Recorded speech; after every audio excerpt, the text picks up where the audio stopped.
Thank you, Roberto Carisi from Prime Video, so much for joining us for this FPQ about what is a single-threaded owner. Thanks for giving us your time to join us. Thanks, Ed. Yeah.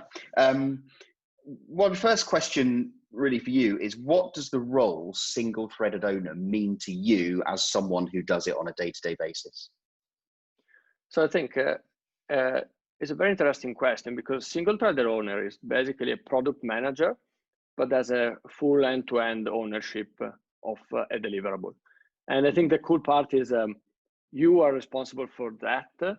And so for the company, it's good because everyone knows that anything that touches that piece of the product, they can ask you. But also you have full control on how you want to deliver that, and you interact with different teams you need to get engaged and involved for your deliverable. And you basically never drop the ball until it's delivered. So from the concept, so deciding why I need this and what problem is solving for my customer, to delivering that, and to actually also measuring success. So defining the metrics that you want to track at the end and be accountable for the dashboard that the business is going to use later after you deliver. Yeah. And does that, so therefore, involve kind of like growing and building your team as well, and making sure that you've got the right people around you to do that? So I think it depends company by company. In my experience specifically, I have a core team that is a core team of engineers that they work on the main services we are touching. But then we coordinate with a lot of different teams. As you can imagine, in Prime Video, we have a lot of different devices we support, different features. So there are other single-threaded owners for specific devices, for example. So if I'm delivering a feature across devices, I'm going to touch different devices and work with this team to deliver that piece. But at the end of the day, delivering the feature across all the devices is up to me. So I'm responsible that a customer get the same experience everywhere. And so I work with my core team and also coordinate with the other team. And it becomes interesting when you have different priorities, of course, and you cannot fully control the roadmap of the other team. So it's important to be aligned on what is going to be the benefit for them in order to deliver your feature. Or the other way we can approach is actually my core engineering team can actually work on services we don't really own ourselves. So they work as a way team on other services, just with the support of a single engineer in that team, just to be sure we basically modify things in the nice way. Yeah, great. Okay, so what do you see that works really well about that role? What's a good reason for people to think about doing that role or employing that role in their organization?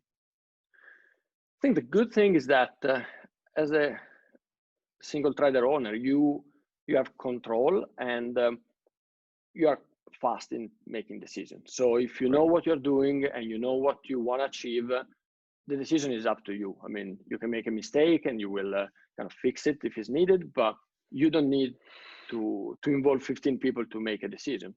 And that is a really good thing, because it helps you to stay focused, potentially being challenged by other people, but then ultimately decide and kind of bring your vision to completion.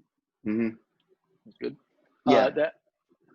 Sorry, carry on. Backside, the backside is that sometimes you are asked things or you have questions that are not in your knowledge, and you don't have the answer, but you need to have the answer because your engineer expects the answer from you as a single-threaded owner, product owner of that feature.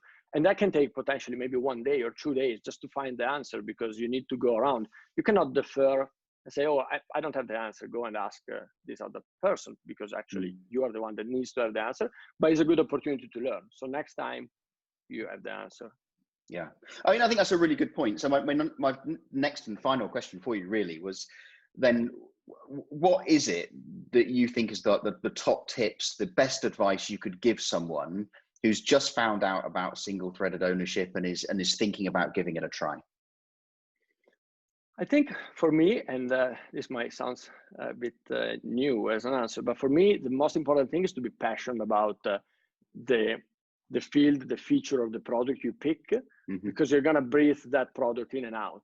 So you're going to have that responsibility. Everyone that has a question about that will come to you, even if you're not the one that built that, but because they think is related to what you do.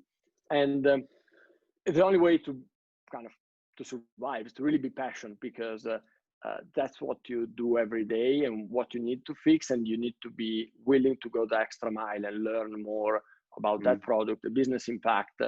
And if it's something you don't really like much, after a while of people asking you the same question or question on things you didn't do because we're already there, you might just get kind of fed up or bored. So you really need to be passionate. Yeah. Great, lovely. Roberto Carisi from Prime Video, thank you so much for just explaining your role as a single-threaded owner. Thanks. Thanks a lot, Ed, and thanks, Agility.